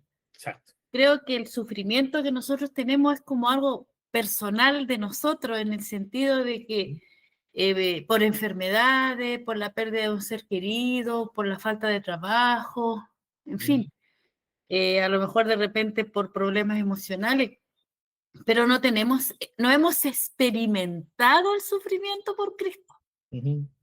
No, como en otros lugares, como en otros hermanos, que eso no aparece en las noticias. Cierto. La cantidad de cristianos que matan, que son perseguidos, iglesias enteras quemadas. Entonces eso nosotros lo desconocemos porque no aparecen en las noticias como aparece, no sé, la guerra de Israel con Palestina, con Hamás, todo ese conflicto. Entonces nosotros desconocemos ese sufrimiento, el sufrimiento por Cristo. Porque creo que el rechazo de la gente no llega a ese punto de que nos persigan, de que como yo decía recién, el tiempo que nosotros hemos salido a predicar a la calle, nunca hemos sido perseguidos, nunca hemos sido insultados, nunca nos han tirado piedras, no sé, no recuerdo en mi mente, no sé si los hermanos tendrán algún recuerdo de que en algún momento hemos tenido algún problema para predicar. Entonces, ese sufrimiento aún no lo experimentamos nosotros. No tenemos como decir, esto vivimos nosotros. No sé si algún otro hermano sí lo ha tenido, pero creo que en general no hemos sufrido por Cristo la verdad de las cosas. Creo que hemos sido más bendecidos por el Señor en ese sentido en cuanto al sufrimiento, porque si estamos padeciendo algo, siempre sabemos que el Señor está ahí para sostenernos, comprendernos, escucharnos, soportarnos, ser fiel a nosotros. Pero ese sufrimiento del que hablaba usted de la persecución, no creo que la hemos experimentado. Gracias, mi hermana Miriam. Sí, sin lugar a dudas. Bueno, hoy día ustedes se van a encontrar con personas que dicen, no, hermano, si nosotros estamos sufriendo persecución de otro nivel, de una persecución espiritual. Ya, hay que ser cuidadoso con eso porque al final tendemos a hacernos las víctimas, ¿no? Pero la realidad es que recuerden que esa misma persecución espiritual se le suma, es parte de la misma persecución que están sufriendo aquellos por causa de Cristo, literalmente, ¿no? Siempre una persecución física incluye lo espiritual, lo emocional, siempre. Y la verdad es que nosotros tenemos que ser bien honestos, como dijo mi hermana Miriam, muy honestos nosotros como iglesia. No hemos experimentado este nivel, ¿no?, de sufrir por Cristo. Colosenses capítulo 1, miren lo que dice el versículo 24, solo para añadir a esto que acabamos de hablar con mi hermana. Dice Pablo, ahora me gozo en lo que padezco por ustedes y cumplo en mi carne, o sea, en mi cuerpo, en mi humanidad, lo que falta de las aflicciones de Cristo por su cuerpo, que es la iglesia. O sea, Pablo enseña de que el Señor, las aflicciones de Cristo siguen estando latentes. Una forma de decirlo es como que el Señor Jesucristo sigue sufriendo, no para redención, eso ya está claro, ¿no? Eso no hay duda. Sabemos que el Señor, todo lo que sufrió ya lo vio en la cruz y no hay nada que añadir. Pero el Señor Jesucristo sigue sufriendo en el sufrimiento que sufren los suyos. Las aflicciones, Pablo dice, cumplo en mi carne, o sea, en mí, yo estoy experimentando las aflicciones de Cristo por su iglesia. Pero son las aflicciones de Cristo. ¿Sí? De hecho, Pablo a los Gálatas termina diciendo, llevo en mi cuerpo las marcas de Cristo. Entonces, se sigue sufriendo, sigue experimentando un sufrimiento el Señor Jesucristo. Pablo lo sabía muy bien. ¿Se recuerdan cuando se encuentra Jesús con él en camino a Damasco, no? Le dice, Saulo, ¿por qué me persigues? Pablo no creo que haya estado pensando en Jesús, porque para Pablo, para Saulo, ese Jesús de Nazaret ya estaba muerto. Ya había muerto, lo habían crucificado, estaba muerto, recontra muerto.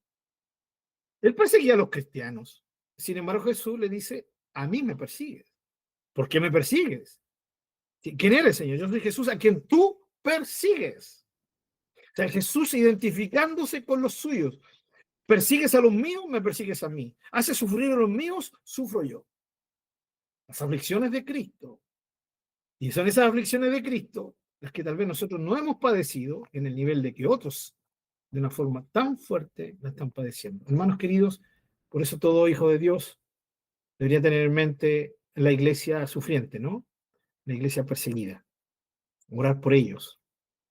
Orar por las necesidades de fortalecimiento de su fe, para que sean librados, para que sean consolados, hermanos. Porque hay mucho sufrimiento. Las aflicciones de Cristo por su iglesia siguen manifestándose en este tiempo. Bien, así concluimos el tema directo del sufrimiento, hermanos. Vayamos entonces al otro concepto. ¿Cómo yo necesito ser transformado, hermano? En cómo yo veo la muerte. Los hijos de Dios necesitamos ser transformados en cómo vemos el amor, cómo vemos el sufrimiento, cómo vemos el servicio. Todo eso lo hemos estado viendo. Pero también yo necesito que el Señor transforme mi mente con respecto al concepto de qué es la muerte, ¿ya? Porque por naturaleza el ser humano le teme a la muerte, ¿ya? Y con compartir este estudio nos vamos a llegar a la conclusión de que un cristiano no le tenga miedo ni un ápice a la muerte, en ningún sentido. No, porque es un trato de Dios, pero sí tenemos que llegar a ese punto de ver la muerte bajo la perspectiva que nos da la Biblia, ¿ya? Porque la perspectiva bajo la condición secular es terrible. Es dejar de ver a los seres queridos para siempre, es tal vez pasar a otra realidad. Para muchos es sencillamente dejar de existir. Gente que le tiene pánico al hecho de morir. Gente que se aferra a la vida de una forma tremenda, tremenda, hermanos. Ya, por miedo a la muerte. ¿Debería ser esa la condición de un hijo de Dios? Ya, vuelvo a decir, no significa que es pecado que le temamos a la muerte. Pero sí creo que la palabra del Señor nos muestra, y lo vamos a ver ahora, de que tenemos que permitirle al Señor cambiar nuestro chip con referente a la muerte. ¿Qué es la muerte para un cristiano? Déjenme compartir con ustedes algunas ideas y después ir a la palabra del Señor. ¿Qué es la muerte de un santo, de una santa? Recuerden que nos referimos santo a nosotros, los hijos de Dios, ¿ya? La muerte de un santo es el momento maravilloso en que Dios permite que el alma espíritu, ¿ya? O el alma y espíritu de este santo, de esta hija, se libere. Esa realidad interna, al morir, es liberada. Ya vamos a ir explicando liberado. No es que el cuerpo sea una cárcel, no es eso, pero para entender, se ha liberado su cuerpo. Este cuerpo que le sujeta a una vida terrena, limitada a una vida corruptible, a una vida afanosa, a una vida, sí, de mucha, eh, eh, de mucho sufrir, tomándonos del anterior punto, ¿no? De una vida imposibilitada, ya, de disfrutar de la presencia directa de su Dios amado, de aquel que le creó, ¿sí? Para que seamos sus hijos íntimos, ¿ya? Que a este cuerpo que le sujeta una realidad limitada de su comunión con aquel que ama, porque por estar aquí en esta condición terrena es que no podemos ser perfectos, ¿no? Y todavía estamos sujetos al pecado, tristemente, ¿no? Es como cuando un ave está enjaulada, ¿no? Ansiosa y luchando por ser libre. Bueno, se le abre la jaula y ustedes saben, el pajarito al tiro escapa, ¿no? ¿Cómo vuela? ¿Ya? Con cuánta fuerza, con cuánta pasión vuela el pajarito, ¿sí? Al fin libre. Eh, Voy a explicar después, hermano, ¿ya? El tema del cuerpo. No, no con esto estoy diciendo que el cuerpo sea malo, porque el cuerpo no es malo, lo vamos a ver después. Hermanos, es este momento, la muerte de un santo, de un hombre, de una mujer de Dios, es el momento que siempre deseó, porque se supone que la mayor perspectiva de un hijo de Dios, de una hija de Dios, ¿cuál es? Estar con su Señor. ¿Sí? Debería ser, ¿o no? Ahora yo entiendo, hermanos, entiendo. Entiendo que hoy día se ha romantizado tanto esto, ¿no? Cantos, quiero estar contigo, Señor. Ya, vengo a tu presencia y aquí me quiero quedar y no me voy a mover de tu presencia y aquí estoy junto a ti porque amo tu presencia, oh, tu presencia. Ya, hija, hijo, qué bueno, porque a la noche vengo por tu alma. Ay, no, Señor, por favor, no, no, no. Te suplico, dame unos añitos más. Sí. Bueno, que no quería estar conmigo. Entonces ahí se ve el romanticismo de muchas alabanzas de hoy en día. Si en el momento en que un cristiano o una cristiana mueren, al separarse, su cuerpo quedar acá sin vida, su alma, ¿cierto? Y su espíritu ir a la presencia directa de Dios, ¿qué significa? Que vamos a estar directamente con Él. También lo vamos a ver un poquito detallado. Solamente estoy gestando algunas ideas, ¿no? Aquí el cuerpo queda sin vida y somos liberados del afán de esta vida, ¿ya? De hecho, todos los que sufren, oh, el que sufro tanto en esta tierra, ¿ya? Señor, ayúdame, pero lo que queremos muchos es que el Señor nos solucione los problemas aquí.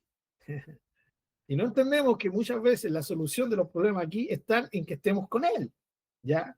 Solo encontraremos nuestra plenitud junto a Él. ¿Qué es lo que ocurre en la muerte? La muerte hace que se separe el alma y el espíritu del cuerpo, el cuerpo terrenal, ¿sí? Este cuerpecito que toco, ya. Queda aquí sin vida, esperando la resurrección, ¿ya? Así que la idea, hermanos, de la muerte debería ser esta perspectiva, ¿ya? La perspectiva de que en el momento que un cristiano y una cristiana mueren, ¿ya? Cesa la existencia terrenal, pero comienza la manifestación de la existencia en la presencia directa del Señor. Todos los que anhelan y dicen, ven Señor Jesús, ¿sí? Que están esperando que el Señor venga a buscarnos, ¿ya? Los mismos que anhelan y aman que el Señor venga, el mismo anhelo, ¿cierto? Debería estar, ¿ya? Enfocado, no es morir, no es que busquen morir, sino que ese anhelo de saber que si tengo que morir, voy a estar con el Señor. Voy a estar con el Señor. La muerte es un paso, ¿sí? Para estar con el Señor.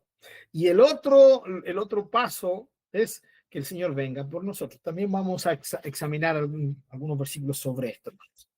¿Ya? Quiero dar, antes de entrar directamente a lo que es el tema de la muerte, hermanos, hay dos actitudes que podemos tener frente a la muerte. ¿Ya?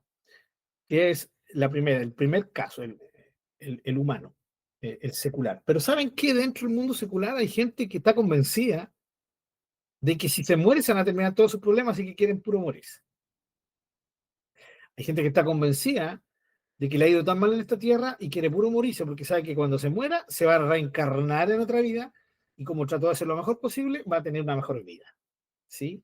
Hay algunos que quieren solo morirse porque saben que cuando se mueran, ¿cierto? Alá les va a bendecir, especialmente si dan su vida por acá, ¿cierto? Y van a estar tremendamente bendecidos. Ya lo hemos comentado esto, ¿no? Cómo se anima a los mártires musulmanes a morir, porque los varones el Señor les va a dar una cantidad de mujeres, ¿no? No una, varias mujeres, así que ¿cuántos no desean morir por eso? No tienen ningún problema.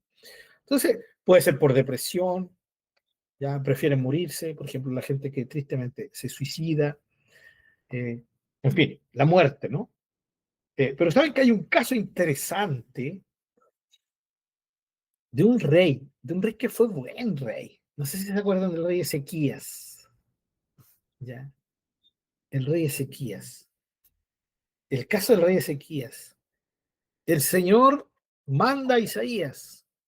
Como les dije, fue un buen rey, muy buen rey. Se produjo un gran avivamiento en su reinado. Fue uno de los buenos reyes de Judá. Y Dios manda a Isaías para que vaya a hablar con él. Le dice Isaías, anda y dile a Ezequías que se le termina la vida terrenal. Así que Isaías va, le dice, Ezequías, arregla tus cosas, en otras palabras, soluciona los problemas, la herencia, si tenía algún problema con tu hijo, arréglalo, ya agradecele a tu esposa, porque te vas a morir, ¿ya? ¿Cuál es la reacción de Ezequías? Es todo lo contrario a lo que uno esperaría de un rey que fue tan bueno, ¿no? Pero esto muestra, hermanos, que es normal, es normal. Por eso, la idea es que el Señor cambie nuestra mentalidad para que veamos que como hijos de Dios tenemos que avanzar en este tema y no reaccionar como Ezequías. Y Ezequías dice que cuando se va Isaías, se vuelve hacia la pared y se pone a llorar, como Kiko. ¿Sí? ¿Se acuerdan de Kiko, no? Que se ponía en la pared y llora, le dice, Señor, ¿y qué es lo que hace Ezequías? Le saca en cara todo el currículum. Yo te he sido fiel, fui un buen rey, me negué a esto, este otro. ¿Y cómo no vas a hacer una excepción conmigo? No, me quiero morir. Y el Señor escuchó la oración de Ezequías. Eso muestra que cómo es Dios, nuestro Dios tan compasivo, ¿no? Manda, y Isaías se estaba yendo para su casita, y el Señor le dice, Isaías, devuélvete, dile que yo le voy a dar 15 años más de vida. Es un caso interesante, ¿no? Es un caso que nos muestra lo normal en un ser humano, querer aferrarse a la vida. Hay mucha gente, incluso cristianos, que se aferran con toda la vida, hermanos. Miren, yo no quiero, ¿cómo les explico, hermanos? Yo no quiero decir con esto que sea, hermanos, malos, que estén en pecado. No, por favor, hermanos. Solo necesito compartir con ustedes la enseñanza de la palabra. No quiero que la malinterpreten. No, por favor, yo oro al Señor que no malinterpreten las cosas que voy a estar diciendo. ¿Ya?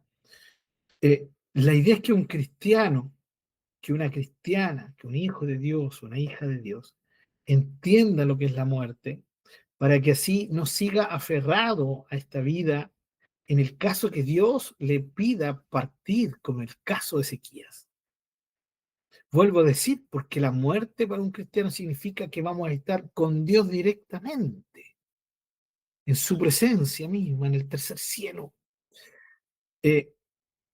Justamente como producto de esto, de lo primero, de estar con Dios, se van a terminar afán, penas, tristezas, todas aquellas cosas que son terrenales, se van a quedar aquí, hermanos.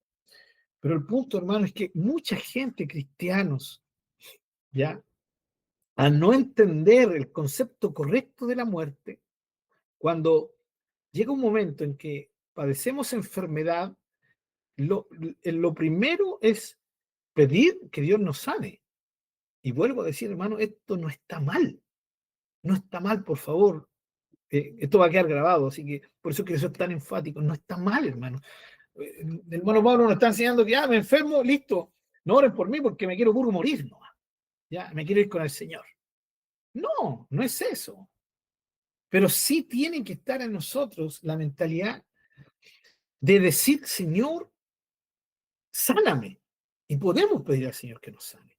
Pero siempre con la perspectiva de que Dios tal vez diga no. Y que la enfermedad sea de muerte. ¿Sí? Entonces, ahí el cristiano, la cristiana, manifiestan que tienen claro esto. Hermanos, vuelvo a decir, lo repito, ¿sí?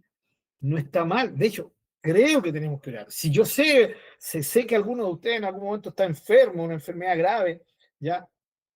Que es lo que hicimos por nuestra hermana Sandrita, ¿no? Cuando ella estuvo afectada, se oró por ella.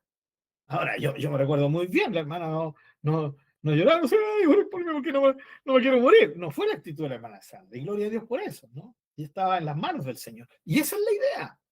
Esa es la idea, hermanos, que entendamos, o sea, que si somos golpeados por algo, sea una enfermedad o algún accidente que nos acerque a la muerte, que no le temamos a la muerte, sino que entendamos de que le podemos decir, Señor, sálvanos, danos vida, sánanos. Y eso honra a Dios, porque le estamos pidiendo al Señor y confiamos en Él. Pero también tenemos que ir en eso, expresar el corazón, porque Dios conoce el corazón, decirle, Señor, y aquí está mi vida es tuya. En vida y muerte soy tuyo. Si tú quieres que yo muera, gloria a Dios, voy a estar contigo. Esa es la idea. ¿Lo entendemos, hermanos? Es el equilibrio. El problema está cuando el cristiano se desespera porque se aferra a la vida. Yo entiendo, hermanos queridos, que yo como papá me aferraría a la vida porque no quiero que mi Muri pierda a su papá a la edad de 12 años. Yo digo siempre, Señor, a los 18, córtame antes, oh Señor, como decía el himno. ¿Ya? Ese himno que no sé cómo lo cantaban todos los cristianos, no sé si todos entendían lo que cantaban, se cantaba con ese himno, ¿ya? Ese himno decía, si no te he de ser fiel, ya estoy parafraseando porque no es literal, ¿cierto? Señor, córtame antes, o sea, quítame la vida. Si tú sabes que yo te voy a ser infiel y me voy a alejar de ti, no quiero seguir viviendo, córtame la vida. Eso decía el himno. Y los días domingos, los hermanos cantamos con todo el coro, ¿no? Pero parecía que salía de lo más profundo del corazón. Ahora, yo no puedo juzgar porque yo no conozco los corazones de los hermanos, pero yo muchas veces me quedé calladito, no cantaba esa frase. Eran como 5 estrofas, es la única estrofa que yo no cantaba, ¿ya? Porque era honesto, ¿no? Era honesto. Pero a medida que fui conociendo al Señor y fui entendiendo que si en vida y muerte le pertenezco, hoy día, gracias al Señor, canto ese himno, ¿sí? Y es uno de mis himnos preferidos, ¿no? Es un muy lindo himno. Entonces, la idea es esa, que todo hijo de Dios tenga no como un repelente hacia la muerte, tampoco que la busque, pero que pueda tener paz al decirle, Señor, aquí estoy. ¿Quieres que siga con vida? ¿Cuál es tu voluntad? ¿O quieres llevarme? ¿Sí? Cuando el cristiano y la cristiana tienen claro lo que es la muerte, no van a tener problema en estar en este balance, en este equilibrio, hermanos. ¿Ya? En este equilibrio. Yo vuelvo a decir, mis queridos hermanos, hemos tenido, sí, respuesta a nuestras oraciones. Agradecemos a Dios por nuestro hermano Dani, ¿cierto? Daniel Jorquera, por nuestro hermano José Ramírez, nuestra hermanita Sandra, ya, y tantos otros hermanos que tal vez en algún momento estuvieron muy complicados de salud, y alabamos al Señor, y el hecho de que los tengamos con nosotros es porque sabemos que Dios quería que estuvieran con nosotros, ¿no? Pero nosotros también tenemos que entender que en algún momento nos puede golpear alguna situación, y ese golpe, sí, hay veces que en algunos cristianos ha sido para que el Señor se los lleve, y Dios se ha llevado a sus hijos, ya no los ha sanado, hermanos. Hay veces que nosotros decimos, wow, murió tal hermano, murió en un accidente, ¿cierto? Se dijo que fue así, chocó en un accidente, murió instantáneamente. Esa perspectiva a nosotros es chocante, ¿no? Chocante. Pero porque lo vemos de nuestro punto de vista, ¿sí? Y lo primero que se nos ocurre, el hermanito, algún pecado oculto tenía, por eso vino juicio de Dios sobre él. ¿Ya? Y no estamos entendiendo de que, hermanos, la mayoría de las veces de los cristianos, no es que le tengamos temor a la muerte.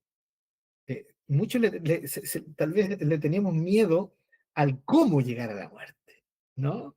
Nos cuesta eso de tener que estar sufriendo 3 meses con dolor, 1 año con dolor, wow, estar siendo una carga para los seres queridos, todo eso, la muerte en sí. Bueno, entonces no entendemos que, y yo sé que tal vez alguno no va a estar de acuerdo conmigo, pero hermano, es lo mismo que con Pablo. ¡Qué terrible! Pablo murió decapitado. ¿Cómo el Señor permitió que su cabecita bonita, cierto, tan santa, tan sagrada, corriera? Pero hermano, era una muerte rápida. Pablo no sufrió nada, ¿no? No como el Señor Jesucristo. No como los cristianos que murieron crucificados, ya en la fosa de los leones, destrozados por el fuego, hermanos. Pablo murió de una forma maravillosa. Entonces, hay veces, hermanos, que nosotros tenemos que ver la perspectiva del partir de esta vida ya en nuestros hermanos de una forma correcta. Esto también nos ayuda a nunca juzgar, hermanos, a nunca juzgar. No, mi hermano, mi hermana partieron, el Señor no lo quiso nada, pero partieron. ¿Dónde están ahora? Están con el Señor. Están descansando de sus obras, están en paz. ¿Sí? Están ahí donde yo quiero estar. Están con con el que yo quiero estar. Ay, hermano Pablo, o sea, usted quiere puro morirse. No, yo no quiero puro morirme. Les acabo de decir, no me quiero morir hasta los 18, hasta que el amor tenga 18. Pero si el Señor quiere que yo parta, tengo la perspectiva clara de lo que es la muerte. ¿Qué es la muerte para mí? La muerte ya es sencillamente un paso. Y la muerte tiene autoridad sobre mí corporalmente, en mi cuerpo físico, no en mi alma. La muerte, hermanos, es sencillamente el hecho de que venga la muerte, ¿cierto? Y afecte mi cuerpo, pero mi alma y mi espíritu no lo tocan. ¿Sí? Eso se le llama en la Biblia primera muerte.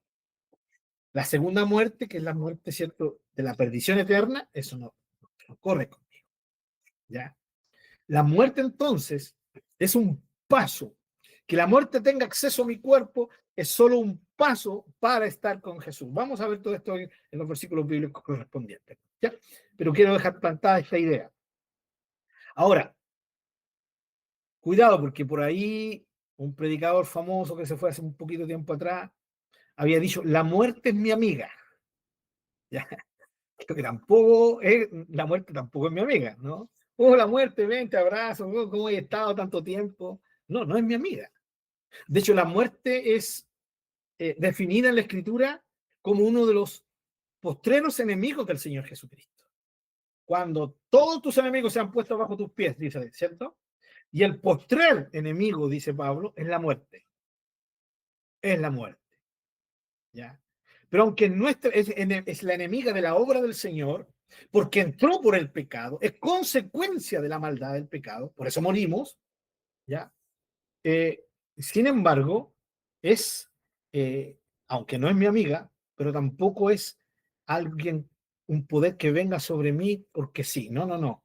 Tiene autoridad sobre mí solo porque el Señor le permite accesar a mí, pero solo en mi realidad terrenal, corporal, física, no espiritual, no espiritual. Por lo tanto, no pasa a ser mi amiga la muerte, pero sí pasa a ser el medio por el cual yo voy a estar con el Señor directamente. ¿Sí?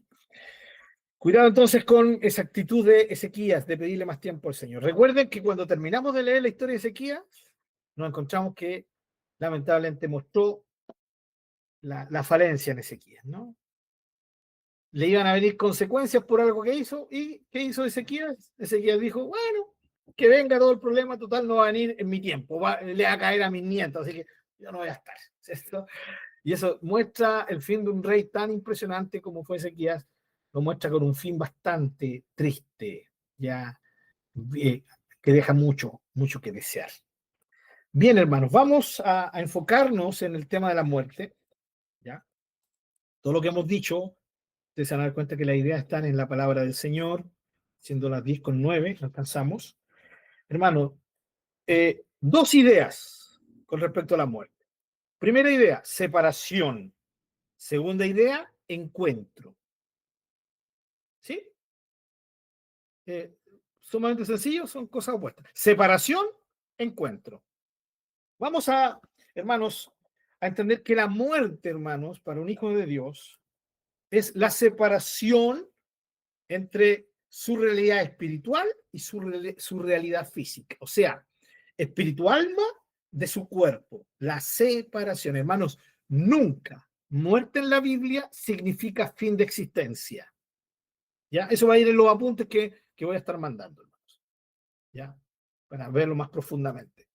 No significa fin de existencia, muerte en la escritura. Significa separación. ¿Ya? Y en el caso de los hijos de Dios, la muerte es la separación. Bueno, en todo ser humano, ¿no?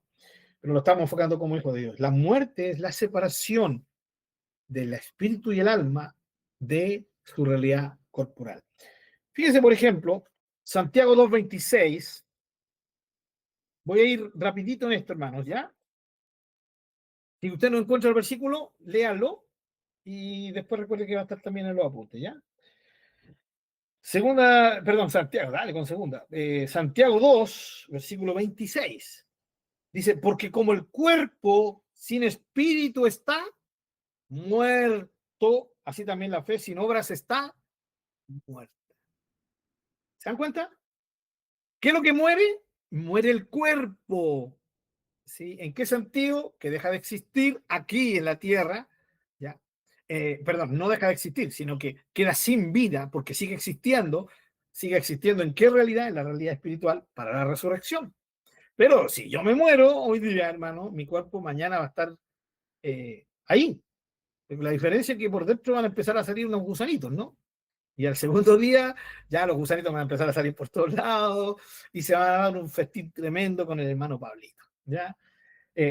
Y con el tiempo me van a quedar los huesos y van a pasar los años, aunque no creo porque el Señor viene pronto, ¿ya? Pero cuando el Señor venga a la resurrección, aunque esté hecho polvo, ¿cierto? Ahí está la realidad. Ahí está la realidad por el poder de Dios, con la resurrección. Pero vamos por partes. Entonces el cuerpo sin espíritu está muerto, en el sentido que no tiene, ¿cierto? Movilidad, no tiene reacción, está sin vida en ese sentido. Separación, ¿se dan cuenta? Separación. Salió el espíritu y el cuerpo quedó sin vida. Segunda de Pedro, un poquito más adelante. Segunda de Pedro, capítulo 1.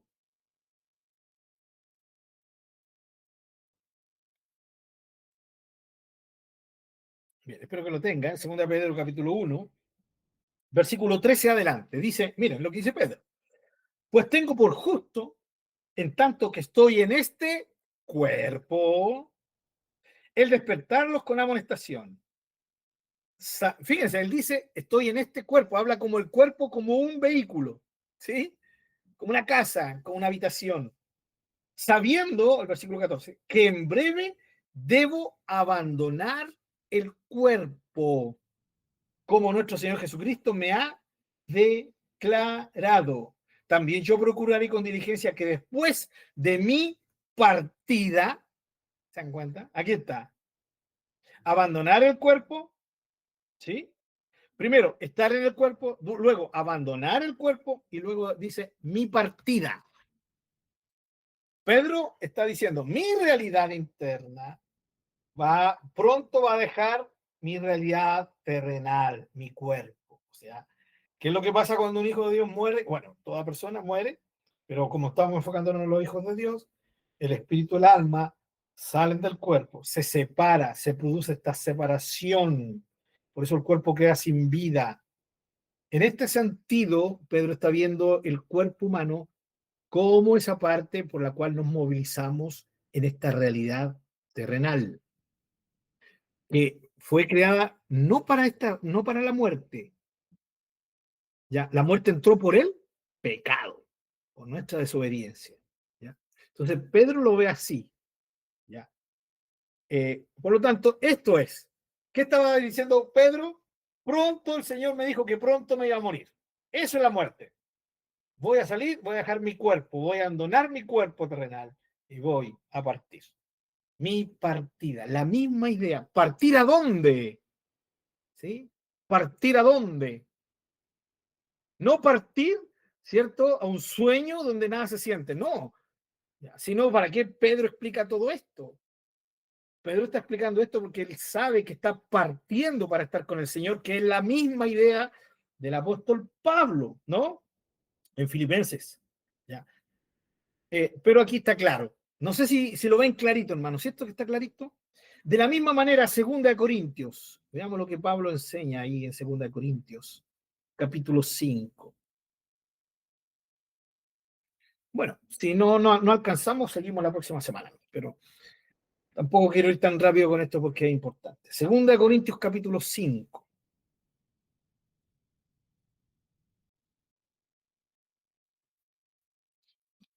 Estoy en 1 Corintios, con razón me pareció extraño. 2 Corintios. Vamos a partamos, por favor, hermanos, del versículo 16 del capítulo 4. Capítulo 4, versículo 16, de ahí vamos a partir hacia adelante, ¿ya? Para leer el contexto.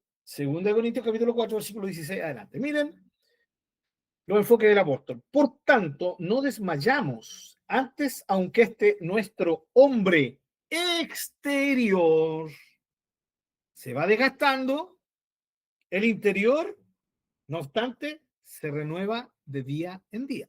Pablo habla de que el ser humano tiene una realidad dual, una dualidad en su realidad, una realidad interna y espiritual que se va renovando, ¿sí? Y una realidad externa que se va desgastando. Está clarísimo. ¿Cuál es la realidad externa? Nuestro cuerpo, hermanos. ¿Sí? Hace 5 años mi barba estaba negrita. Café, de hecho, era media café. Miren cómo está ahora. Llena de canas. ¿Qué significa eso? Que mi cuerpo se está desgastando. ¿Sí? Antes me encantaba viajar, podía viajar 24 horas, me encantaba viajar en bus. Hoy día llego apenas, ¿cierto? Después de 6 horas, de 5 horas. Bueno, no es que llegue tan mal, pero en comparación a antes, ¿qué significa? Mi cuerpo se va desgastando. Está clarísima la idea de Pablo. Versículo 17. Porque esta leve tribulación momentánea produce en nosotros un cada vez más excelente y eterno peso de gloria. Qué lindo. Ese versículo no lo vimos en el sufrimiento, pero va de acuerdo con el tema del sufrimiento, ¿cierto? Esta leve tribulación. Versículo 18. No mirando nosotros las cosas que se ven, sino las que no se ven. Pues las cosas que se ven, cuerpo, son temporales, están sujetas al tiempo. Pero las que no se ven son eternas. Aquí la palabra eterna tiene el sentido de inmortal, de que no termina, no en el sentido de la eternidad de Dios. Capítulo 5, versículo 1. Porque sabemos que si nuestra morada terrestre, este tabernáculo, ¿a qué se está refiriendo? Al cuerpo, al cuerpo, a esa realidad exterior de la cual ya había hablado. Este tabernáculo se deshiciera. Fíjense la idea misma de Pedro. Pedro dice, voy a abandonar el cuerpo. Y aquí Pablo la complementa diciendo que el cuerpo es como una morada, como un tabernáculo. ¿Sí? Por eso Pedro dice, voy a abandonar el cuerpo, que es mi morada terrenal, que es mi tabernáculo terrenal. ¿Ya? Mi realidad interior va a abandonar este cuerpo. Aquí Pablo está hablando de esa realidad como una casa, como una morada. Dice, morada terrestre, este tabernáculo se deshiciere. Tenemos de Dios un edificio. Aleluya, hermano. ¿Ya? Edificio. Hermano, no como algunos que van a tener una casita, un chalet, no. Aquí Pablo me está diciendo, yo tengo un edificio. Bueno, usted también. Una casa no hecha de manos, eterna en los cielos. Pero fíjense, aquí esto contrasta con lo que muchas veces se nos enseñó. ¿Qué se nos enseñó? Que el Señor fue a preparar moradas para nosotros, ¿no?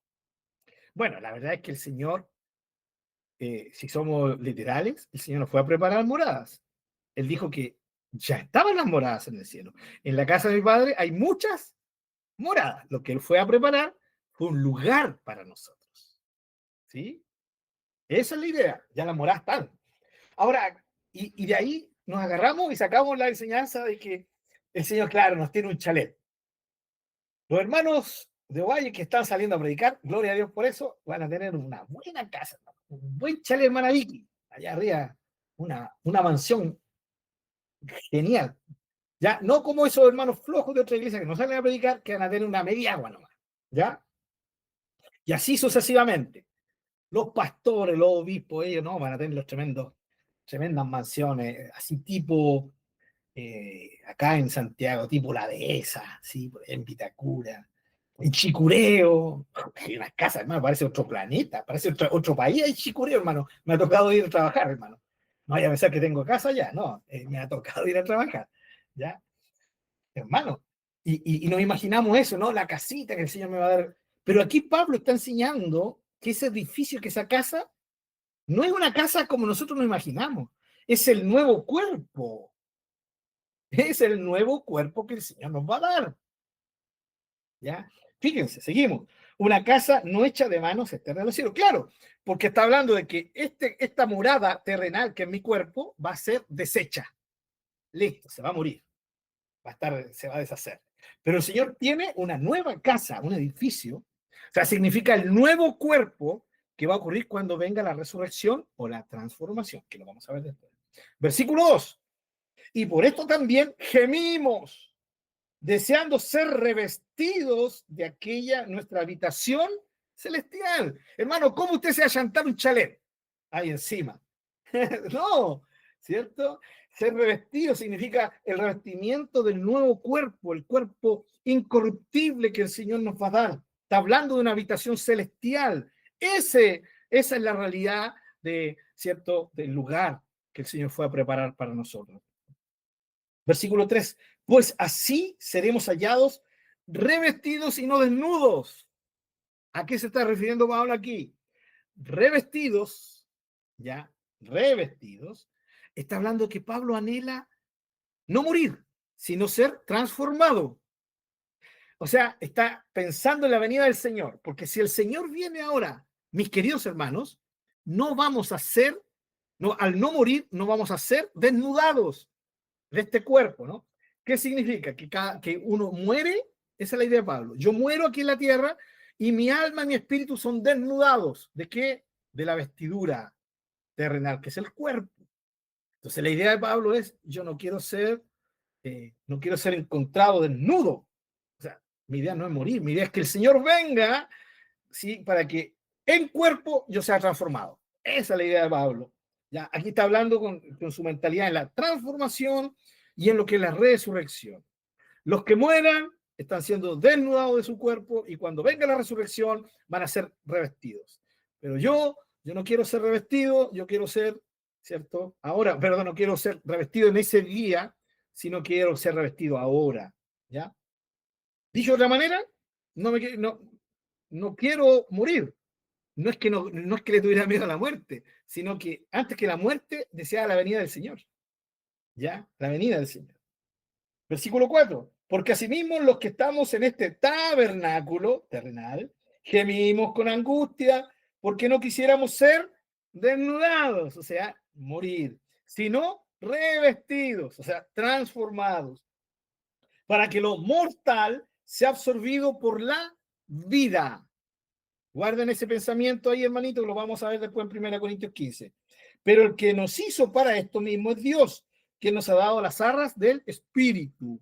Así que vivimos confiados siempre y sabiendo que entre tanto que estamos en el cuerpo, estamos ausentes del Señor. Obvio, hermanos. Porque cuando el cristiano muere, su alma y su espíritu van a donde está el Señor. Mientras estamos en este cuerpo, estamos en la presencia del Señor, pero no de una forma directa. Versículo 7, porque por fe andamos, no por vista, pero confiamos y más quisiéramos estar ausentes del cuerpo y presentes al Señor. Esa es la idea de Pedro. Pronto abandonar el cuerpo ¿sí? Y estaré presente al Señor. Mi partida es para estar con el Señor. Aunque Pedro no lo añade, es la idea. Y que es la idea que encontramos al contrastar la escritura consigo misma. Ahora, vamos al versículo 5 de nuevo, ¿ya? Perdón, el versículo 4. Porque asimismo los que estamos en este tabernáculo gemimos con angustia, porque no quisiéramos ser desnudados, sino revestidos, para que lo mortal sea absorbido por la vida. Esa es la idea de la transformación. Hermanos, entendemos el primer término, separación. La muerte es separación de esta casa terrenal, de este cuerpo terrenal, y cuando morimos, nuestra realidad interior espiritual abandona este cuerpo que deja de tener existencia, pero nuestra existencia espiritual continúa y va a la presencia del Señor. Como Pablo dice, vamos a estar presentes al Señor. Mientras estamos en esta tierra, no podemos estar directamente presentes, ¿ya? ¿Por qué? Porque nuestro cuerpo nos impide estar ahí. Primer punto, entonces, separación, ¿cierto? Separación. ¿Cuál era el segundo? Espero que se acuerden. Encuentro. Y aquí está. Partamos por el versículo 8 de nuevo, leyéndolo. Pero confiamos y más quisiéramos estar ausentes del cuerpo y presentes al Señor. El dejar este cuerpo significa que vamos a estar presentes con el Señor o al Señor. ¿Qué significa esto? Que vamos a tener un encuentro directo con Él. Es lo mismo que Pablo dice en Filipenses. Vamos a Filipenses. Filipenses, capítulo 1.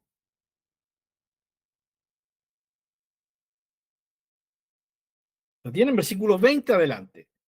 Dice, conforme a mi anhelo y esperanza de que nada seré avergonzado, antes bien con toda confianza, como siempre, ahora también será magnificado Cristo en mi cuerpo, o por vida o por muerte. Por muerte. Porque para mí el vivir es Cristo y el morir es ganancia. ¿Cómo alguien, sí, con sus 5 sentidos claros puede decir que morir es ganancia, que conviene morir? Solamente puede decirlo alguien que sabe que la muerte es el paso para estar en una realidad superior. En este caso, no hay realidad más magnífica y más superior que estar directamente con el Señor. Como dijo Pablo recién en 2 Corintios, lo leímos, estar presentes al Señor. Versículo 22, mas si el vivir en la carne, en el cuerpo, no en la carnalidad, hermano, ¿sí? En la carne, en el cuerpo, resulta para mí en beneficio de la obra, no sé entonces qué escoger, porque de ambas cosas estoy puesto en estrecho, teniendo deseo de partir. ¿Se acuerdan, Pedro? Mi partida, aquí Pablo ocupa el mismo término, de partir y estar con Cristo, presente en Cristo, con Cristo, lo cual es muchísimo mejor. Pero quedar en la carne, en este cuerpo, es más necesario por causa de ustedes. ¿Ven? Pablo clarito diciéndonos que partir de esta vida terrenal, morir es ganancia, porque significa que para un hijo y una hija de Dios es estar directamente con el Señor. Amados, cuando tengamos que morir, ¿sí? Vamos a cerrar nuestros ojos y los vamos a volver a abrir. Y cuando los volvamos a abrir, va a ser mirando al Señor en su gloria, ¿sí? En su presencia, presentes al Señor. En espíritu y alma, no en el cuerpo todavía, pero vamos a estar esperando la resurrección. ¿Ya? La próxima semana vamos a entrar un poquito más de fondo en qué es lo que es la resurrección, ¿ya? Y vamos a enfocarnos también a concluir el tema del encuentro, pero con esto ya tenemos una buena dosis, ¿no? Separación del cuerpo de la realidad interna y la realidad externa. y encuentro, porque en el momento en que ocurre esa separación, nos encontramos con el Señor cara a cara, directo con Él, ¿no? Directo con Él. Filipenses 1:20 al 25, 2 Corintios capítulo 5, versículo 8, los leímos los dos. Estar presentes al Señor. Amén. Ya con esto no deberíamos entusiasmarnos. Bien, Señor. Démosle nomás. No, hermano, recuerden, no significa que un cristiano anhela la muerte, porque uno puede caer en el error el Hijo de Dios. Dice, sí, Señor, llévame, porque no quiero ya más estos problemas. ¿Cuántas veces tal vez alguien ha orado así, no? Señor, tengo tantos problemas en esta tierra, Señor, sufro tanto en esta tierra, soy tu hijo, llévame, quiero estar contigo. Entonces, la idea de partir, no es tanto por estar con el Señor, sino es por sacarse de encima los problemas de esta tierra. Y si ustedes se dieron cuenta, la idea de Pablo, lo glorioso de que nos permite la muerte es estar con Cristo.